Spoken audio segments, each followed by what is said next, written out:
بسم اللہ الرحمن الرحیم۔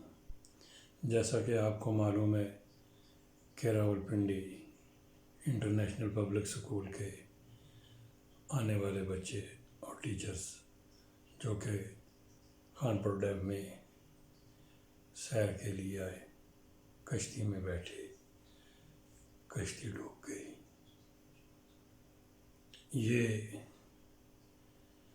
المیہ ہے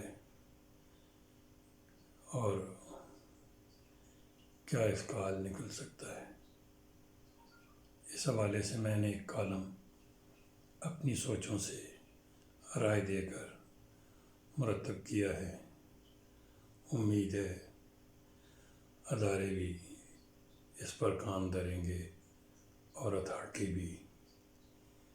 یہ بات جو ہے یہ لڑنے جھگڑنے کی نہیں، یہ مل بیٹھ کر سلوشن راستہ نکالنا ہے، حل نکالنا ہے، تاکہ آئندہ کوئی واقعہ نہ ہو۔